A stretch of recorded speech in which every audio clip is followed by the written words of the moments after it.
안녕하십니까. 삼성바른치과 구성용 원장입니다.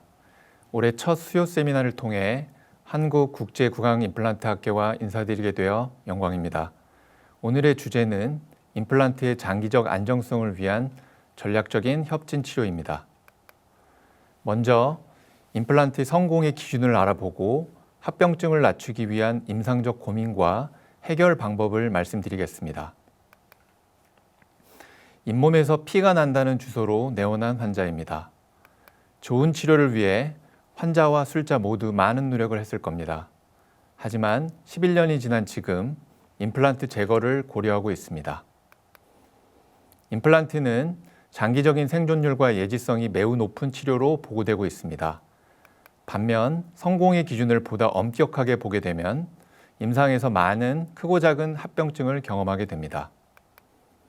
합병증은 주로 염증에 의한 생물학적인 합병증, 힘이 관여하는 기계적인 합병증, 그리고 심미적인 합병증이 있습니다. 간단히 해결하는 경우가 대부분이지만 다양한 전용 툴을 사용해 제거하고 다시 한번 전학 임플란트를 진행하는 복잡한 상황도 있겠습니다. 여기 100개의 임플란트가 식립되었습니다. 대략 10년이 지나면 6개 정도를 제거하게 됩니다. 이 중 1개는 임플란트가 파절됩니다. 10개의 나사가 풀리고 13개는 도제 파절을 경험합니다. 2개는 프레임워크도 부러집니다. 생물학적 합병증은 더 빈번합니다. 42개에서 임플란트 점막 주염이 발생하고 22개에서 뼈가 녹는 임플란트 주염이 발생합니다. 결국 합병증을 경험하지 않은 임플란트는 겨우 6개뿐입니다. 이런 어려운 환경에서 우리의 목표는 임플란트와 잔존 치아를 이용해 심미 기능적으로 조화로운 교합을 완성하고 합병증을 줄이면서 이러한 결과가 오랜 시간 지속되게 하는 것입니다. 모든 과정이 중요하겠지만 합병증을 줄이기 위해선 철저한 진단과 치료 계획, 그리고 유지 관리가 가장 중요합니다. 전반적인 임플란트 치료 과정을 보면서 저의 실수와 해결 방법을 말씀드리겠습니다. 본인이 8개월 남은 칠순 잔치까지 틀니를 졸업하고 싶다는 주소로 내원하신 환자입니다. 전형적인 덴처 케이스로 상당한 양의 치족을 흡수와 함몰된 안모를 보입니다. 상악 전치부에 심각한 골 소실과 상악동 함기화도 관찰됩니다. 흡수된 치조골에 레터럴 사이너스와 광범위한 수평 수직의 지비아를 시행하고 상악의 9개, 하악의 6개의 임플란트를 전치와 구치로 구분해서 브릿지 타입으로 전학 치료를 계획하였습니다. 성공적인 지비알은 절개로부터 시작된다는 말이 있습니다. 저는 치조정 절개를 주로 사용합니다. 치조정 중앙부에 있는 무혈관성 존에 절개를 하면 협설에서 올라오는 혈관을 자르지 않아 치유에 가장 이상적입니다. 사이너스의 레터럴 윈도우는 하이스피드와 라운드버로 빠르게 형성합니다. 이종골은 스캐폴드의 역할만 하고 실제 만들어지는 신생골은 잔종골에서 오는 골모세포와 혈관에 의해 만들어집니다. 실제적인 고라 속도는 한 달에 1mm 정도로 보고되고 있습니다. 만들고자 하는 골량에 따라 계산해서 치유 기간을 충분히 갖는 게 보다 안전합니다. 상악동 거상 시 내측벽을 충분히 박리해야 고라가 잘 됩니다. 술전 체크 사항으로 급성 상악동형 발생에 대비해 상악동의 생리적인 배출구인 오스티움의 개방을 확인하고 윈도우 삭제 시 출혈 문제가 생길 수 있는 외측벽의 혈관 문합도 확인합니다. 수평적으로 8mm, 수직적으로 4mm 이내의 임상에서 만나게 되는 대부분의 골 결소는 가장 결과에 예측이 쉬운 GBR로 대응하고 있습니다. 광범위한 수직 수평 GBR을 위해 오스빌더를 사용했습니다. 장력 없는 봉합은 GBR의 필수 요소입니다. 하악 구치부에서 유용한 방법으로 설직 판막을 깊게 마일로하이오이드 머슬까지 박리해주면 협측의 골막절개 없이도 장력 없는 봉합을 만들 수 있습니다. 그런데 수술 결과는 어떻게 되었을까요? 불행히도 타이타늄 메쉬의 조기 노출입니다. 감염 소견이 크지 않은 경우 4주에서 6주 소독을 통해 유지하는 게 원칙이며 환자분의 경우 4주간 유지하고 제거하였습니다. 왜 노출되었을까요? 넓게 박리가 진행되면 말단부터 수쳐하지 말고 중간중간 길이를 맞추는 게 좋습니다. 판막이 온 걸 수정하지 못하고 마무리한 게 죄입니다. 일부 고래 소실이 불가피해 보입니다. 차후 임플란트 식립 시 추가적인 고리식을 계획합니다. 텐팅 스크루를 사용한 30번대는 무난하게 치유되었습니다. 가장 기본인 절개와 봉합이 가장 중요한 이유입니다. 프로비저널 덴처부터가 생리적인 VD와 바이트를 시험해보는 중요한 과정입니다. 왁스림 상태에서 다양한 방법으로 생리적인 VD와 바이트를 체득하고 추가적으로 기존 덴처나 왁스림을 착용한 상태로 셉을 촬영하면 골격 분석과 교합 평면 및 사각 전치의 각도 등을 측방에서도 확인할 수 있습니다. 기존 의치의 VD와 바이트를 최대한 유지하기를 원하셨기 때문에 의치를 복제해서 방사선 스텐트를 제작했습니다. 그 상태로 인상 체득 후에 스캔한 뒤 반전시켜서 디지털 상악 모델을 만들었습니다. 왁스업은 단순히 가이드를 만드는 작업이 아닙니다. 치료 성공을 미리 결정하는 가장 중요한 임상적 판단 과정이기에 매우 중요합니다. 서지컬 가이드의 정확성을 위해 고정이 매우 중요합니다. 최소 3개에서 4개 정도의 앵커핀을 추천합니다. 모든 준비가 되었습니다. 환자분께서 조속한 저작 회복을 원했기 때문에 즉시 로딩을 계획했습니다. 전치부 GBR 이후 5개월 시점입니다. 플랩니스로 식립 시 악당 1시간 이내 식립이 가능합니다. 양호한 초기 고정을 얻어 즉시 로딩했습니다. 결과는요? 안타깝게도 2주 만에 상악 전치는 동요도로 제거했습니다. 즉시 로딩의 적정 토크 값은 대략 35N 정도로 보고됩니다. 하지만 늘 수치가 성공을 보장하지 못합니다. 하악 잔존치만 남은 경우엔 상악 전치부 즉시 로딩은 좀 더 보수적으로 접근하는 게 안전할 것 같습니다. 한 달 후 재식립하였습니다. 초기 고정 확보가 중요하기에 좀 더 깊게 식립하였습니다. 광범위한 GBR로 전정이 얕아지고 부착 치은이 부족해서 FGG를 시행하였습니다. 우측은 양호하나 좌측은 조직편의 생착에 문제가 생겨 최소한만 확보되었습니다. 3개월 후 픽업 인상 체득. 다시 한번 신중하게 VD와 바이트를 체득합니다.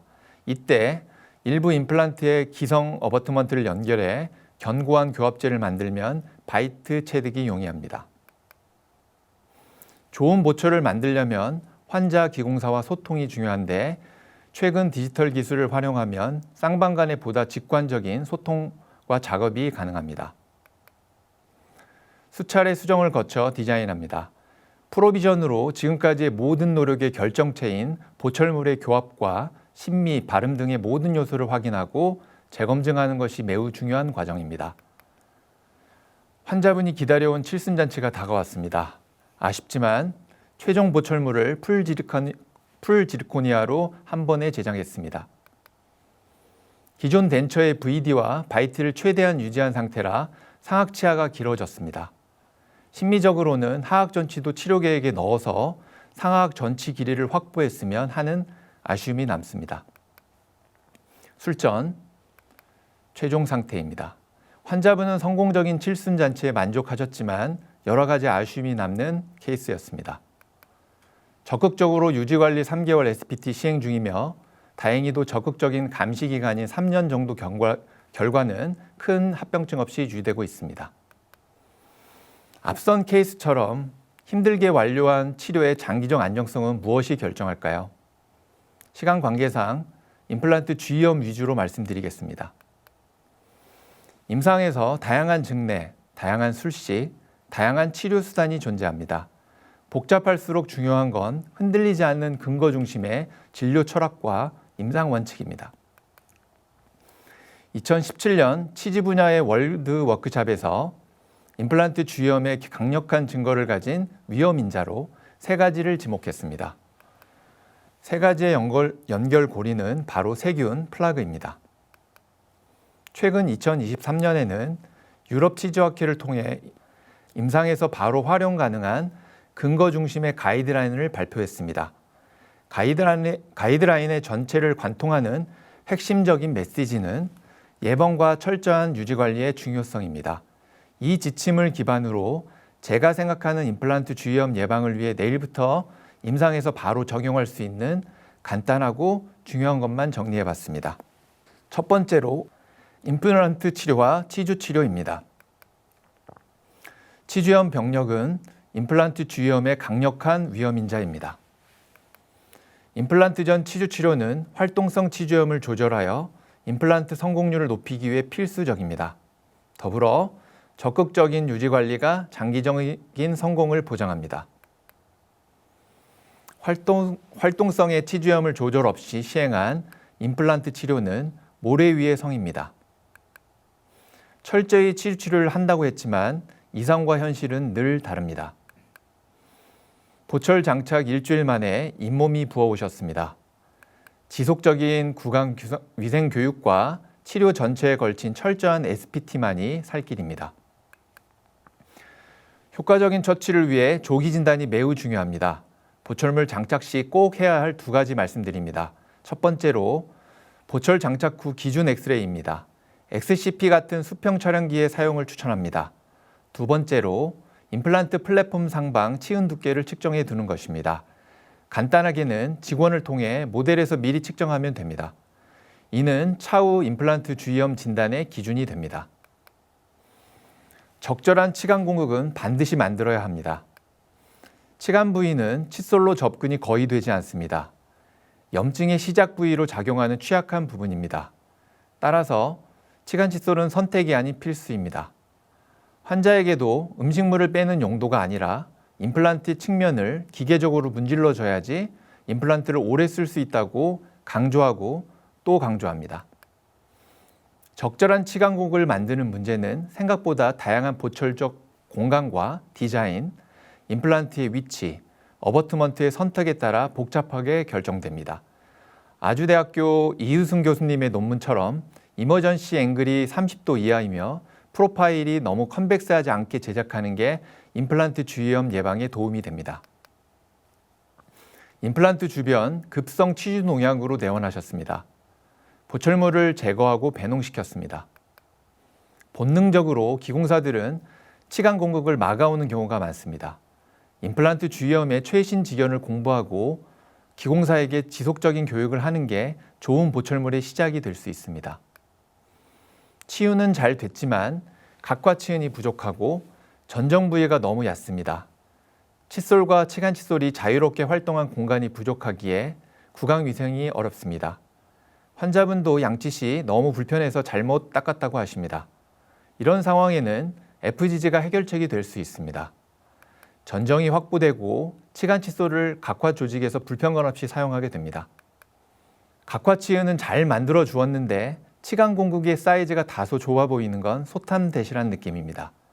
최종적으로 중요한 건 효율적인 구강 위생의 가능 여부입니다.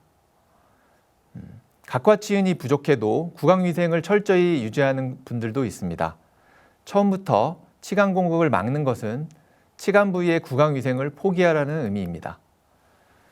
임플란트 주위염에서 염증은 어디서 시작될까요?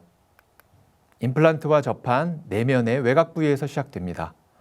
이것이 자연치화와 비교해서 상대적으로 연약한 임플란트 주변 점막의 장벽을 정성껏 유지해야 되는 이유입니다. 내면의 지저분한 것들은 차후 세균의 저장소가 될 수 있기에 깨끗하게 직접 보고 제거합니다. 임플란트의 합병증은 누구도 피해갈 수 없습니다. 이때 보철물을 원할 때 제거할 수 있다면 합병증에 대한 대응이 어느 정도 가능해집니다. 아무리 열심히 해도 남게 되는 잉여 시멘트 제거에 용이하며 임플란트 주위염 치료 시 보철물 제거는 수술의 접근성을 개선합니다. 이러한 생물학적인 합병증도 도움이 되며 나사풀림이나 보철물 파절 등이 발생 시에 간단히 해결이 가능하기에 저의 경우 하이브리드 타입인 SCRP를 최대한 만들어주고 있습니다. 다음으로 다양한 상황에서 치주 교정 임플란트의 협진 치료의 중요성에 대해 말씀드리겠습니다. 교합 시스템은 작지만 의미 있는 변화가 모일 시에 연쇄적으로 영향을 미쳐 병리적 치아 이동과 교합 붕괴를 일으킬 수 있기에 초기 대응이 매우 중요합니다. 교합 붕괴 시 협진 치료는 톱니바퀴처럼 상호 보완적으로 작용해 최상의 결과를 만들어냅니다. 한 개, 두 개의 치아 상실로 전체적인 배열이 나빠진 환자에게 교정 치료는 치아와 임플란트의 각도를 조절해 교합력을 교합 평면의 수직으로 잘 전달시켜 안정적인 교합을 만들어줄 수 있습니다. 반대의 경우도 가능합니다. 20대에 웃기 힘들다는 주소로 내원한 다발성 우식 환자입니다. 너무 젊은 시기에 다수의 임플란트를 식립하면 시간 누적 효과로 합병증도 늘고 차후 재식립에 대한 가능성도 늘어납니다. 최소한의 치료로 최대한 임플란트 시기를 적절히 늦추는 것도 큰 의미가 있다고 생각합니다. 치료 완료 후 몇 년째 환자분이 내원하고 있지 않습니다. 치료는 성공했지만 환자 교육이 부족한 이유로 유지 관리는 실패한 반쪽짜리 성공입니다. 공간이 부족하면 아무리 노력해도 좋은 보철물을 만들기 힘들어집니다. 이런 경우 다양한 교정치를 이용해서 공간을 획득하고 임플란트 술자에게 너무 친숙한 미니스쿠리오를 사용해 경사진 치아를 직립시킬 수 있습니다. 수직 공간이 부족하면 보철물이 납작해져서 정상 컨투어와 치간 공극을 만들기 어렵고 짧은 축벽으로 유지력이 많이 부족해집니다. 치아의 함입은 치주적으로 제일 불리한 치아 이동입니다. 매우 약한 힘부터 점진적으로 적용하는 게 좋습니다. 그리고 철저한 염증 컨트롤을 시행해야 됩니다. 초진 시 치주 치료를 거부하고 5년 만에 내원한 환자입니다. 전반적인 치주 조직 파괴로 발생한 병리적 치아 이동이 보여집니다. 특정 연구에 의하면 철저한 SPT를 진행해도 전체 중 10에서 15% 정도는 지속적인 본노스가 발생합니다. 하물며 반대의 경우는 더 부정적인 결과로 수년에 걸쳐 급격한 골파괴가 진행되기도 합니다. 언제 터질지 모르는 시한폭탄을 제거하기 위해 반복적인 SPT로 위험 관리를 하는 이유입니다. 병리적 치아 이동은 힘의 균형이 깨져서 발생하기에 반드시 원인을 해결하고 안정된 교합을 만들어 주어야 합니다. 11번 정출은 1차적으로 근심부의 염증이 원인이지만 구치부 지지 상실로 인한 전치부의 과부하 그리고 혀의 반복적인 접촉 등의 복합적인 원인이 작용합니다. 철저한 치주 치료 후 골결손을 회복하고 강제 맹출로 치은선을 맞추었습니다. 추가적으로 프로비전을 사용해 치간유들을 최대한 몰딩하여 최종 보철물을 장착하였습니다. 임플란트 식립의 위치에 따라 어려운 덴처 케이스에서 도움을 받을 수 있습니다. 턱의 떨림이 심하신 고령의 환자분께서 양측 구치부에 임플란트로 스탑을 만들어 주어 엇갈린 교합을 피할 수 있게 해드렸습니다. 최근에는 임플란트 보조 부분 틀리나 임플란트 오버덴처도 유용하게 사용될 수 있습니다. 힘의 균형이 깨져 발생하는 컨비네이션 신드롬도 임플란트를 적절하게 활용하면 힘의 균형을 맞춰주는 데 도움이 되는 것 같습니다. 마지막 케이스입니다. 개방교합 환자입니다. 측방 운동 시 소구치의 반복적인 TFO 때문에 치아가 시리고 아프다는 주소로 내원하셨습니다. 상악 아치가 좁고 좌우측에 한두 개 치아만 닿고 있는 상태입니다.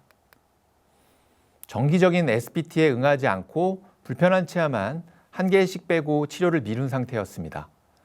불안정한 교합으로 빠르게 병리적 치아 이동과 함께 교합 붕괴가 진행되고 있습니다.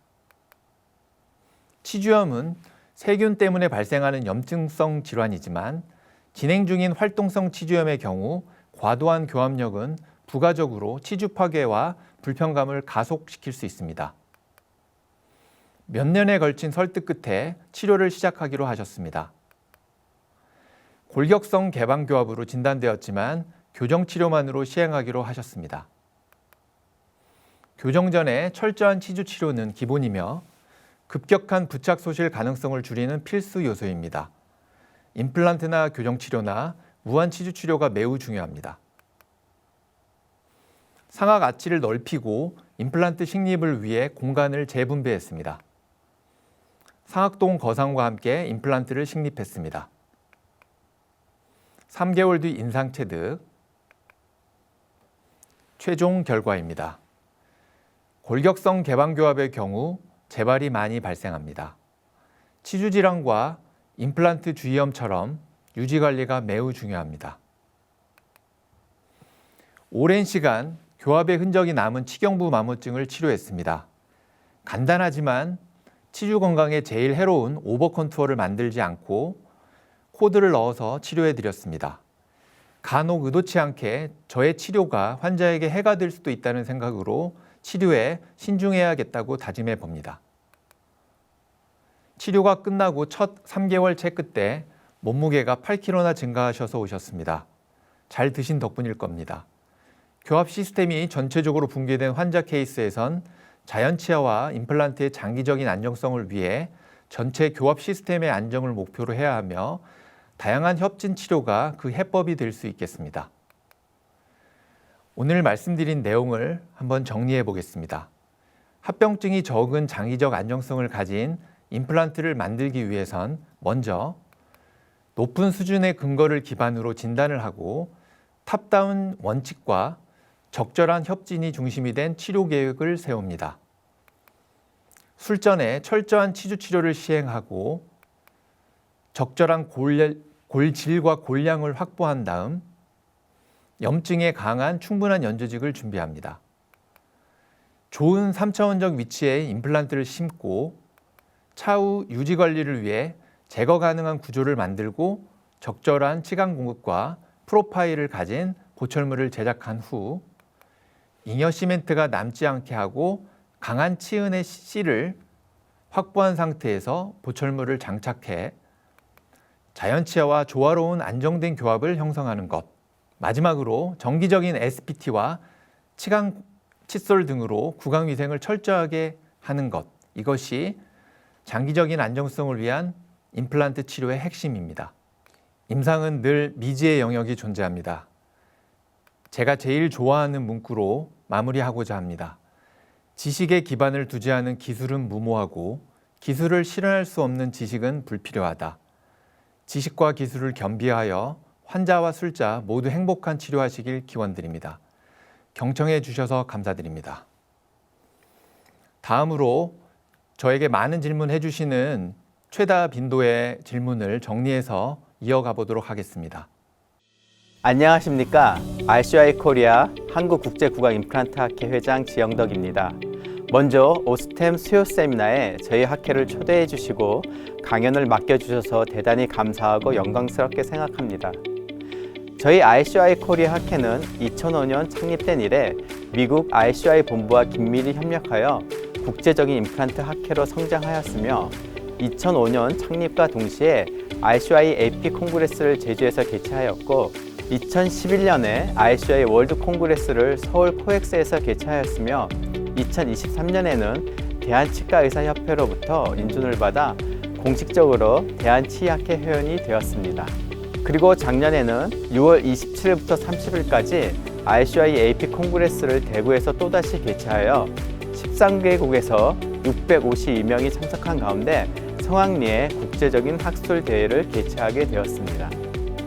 저희 RCI 코리아 학회는 국제 임플란트 학회의 위상에 맞게 글로벌한 임플란트 인재를 양성하고 RCI 재팬, RCI 타이완, PCOI 등과 협력하여 국제적으로 활동함으로써 한국 임플란트 위상을 높이고 있습니다. 학회 이론 활동을 바탕으로 이번 오스템 수요 세미나에서 저희 학회에서는 대표 연자 13명이 참여하여 임플란트 치료의 글로벌 표준과 지역적 현실을 통합한 우리의 선택이라는 주제로 2026년 1월 7일부터 3월 25일까지 11주 동안 총 11개의 강의로 강의를 진행할 예정입니다. 첫 번째 연자이신 구성현 원장의 임플란트의 장기 안정성을 위한 전략적 치주, 교종, 보철 협진 치료라는 강의를 시작으로 RCI 코리아 학회가 아니면 만날 수 없는 최신 경향의 글로벌한 주제들의 강의를 선보일 예정입니다. 세계적인 임플란트 학문을 이끌어 나가는 저희 ICI 코리아의 이번 오스템 수요 세미나에 많은 관심과 시청 부탁드리겠습니다. 감사합니다.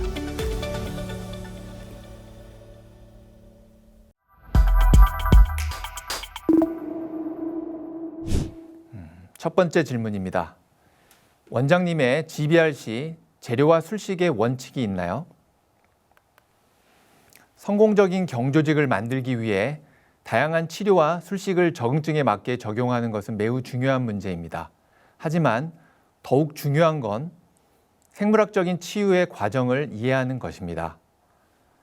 뼈를 만드는 건 인체의 치유 과정이고 저희는 그걸 도와주는 환경을 유리하게 만드는 치료를 하는 겁니다. 이러한 의미에서 고전이지만 홈레이왕 선생님의 패스 원칙은 매우 유용합니다. 저는 실제 임상에서 대부분 이종골과 흡성 차폐막을 사용하고 있습니다. 공간 유지가 필요하면 오스빌더나 텐팅 스크류를 사용합니다. 광범위한 부위에 골 형성이 필요하면 오토본 콜렉터로 자가골을 간단히 채취해 이종골과 섞어서 사용합니다.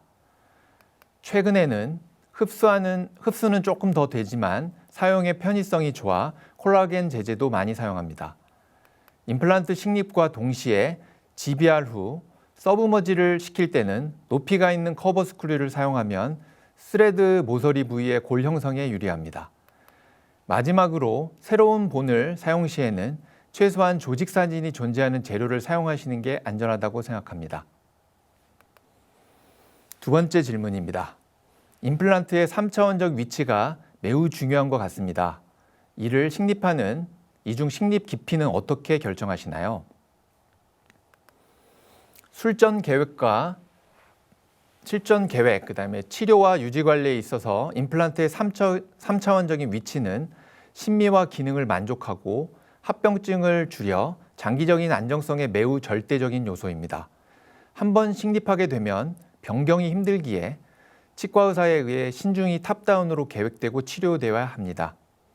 비교적 기준이 명확한 근엄심과 협설 위치에 비해 식립 깊이는 조금 애매한 부분이 있는 것 같습니다. 식립 깊이는 임플란트의 생물학적 폭경을 고려해서 조절해야 합니다. 최소한 3-4mm의 골연상 치은 두께를 확보하는 게 원칙입니다. 예를 들어 간혹 장기간 무치약 부위에 바이오 타입이 얇은 환자의 경우 수술 시 측정해 보면 치은 두께가 2mm 정도인 경우가 있습니다. 이럴 경우 골 높이에 딱 맞게 식립하게 되면 생물학적 폭경 확보를 위해 치조정 2mm 정도가 리모델링에 의한 흡수됩니다. 그러면 임플란트에 나사선이 노출되게 됩니다. 이는 차후 임플란트 주위염의 진행 시에 급격한 골소실의 원인이 될 수 있습니다. 실제 임상은 좀 더 다양하고 복잡한 것 같습니다. 적정 두께가 있고 구강 위생이 어려운 조건의 경우에는 기본적으로 앞서 말씀드린 방식대로 치은 연화 3-4mm 정도 심고 깊게 심고 최근에는 개원가에 많이 하는 발직 케이스나 전치부 심미 케이스에서 좀 더 과도한 리모델링에 의한 치은연이 내려가는 걸 고려해서 치은연 하방 4-5mm에 위치시키고 있습니다. 실제로 임플란트 주변 6mm 이상 깊게 심게 되는 경우는 임플란트 주변 연조직 실링이 약해질 시 포켓이 깊어지면 염증이 진행될 가능성이 있어서 각별히 깊게 심는 것은 주의하셔야 합니다.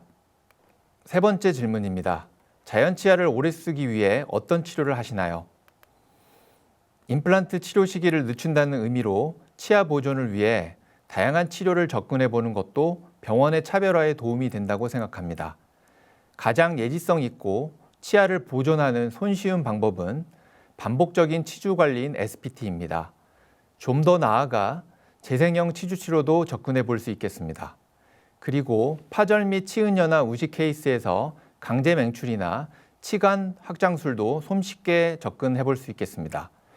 근간 치료 실패 시에는 치근단 절제술이나 의도적 제식술도 발치 전 마지막 치료로서 유용합니다. 마지막으로 현실적으로 라뽀가 잘 형성된 환자에서 사용 가능한 치료 옵션이겠지만 치아 위치를 변경하는 자가치아 이식술도 고려해 볼 수 있겠습니다. 임플란트를 가지지 못한 자연치아의 장점을 최대한 활용하기 위해 자연치아를 최대한 보존하여 환자와 술자 모두 행복한 임상이 되었으면 하는 바람입니다. 지금까지 경청해 주셔서 감사드립니다.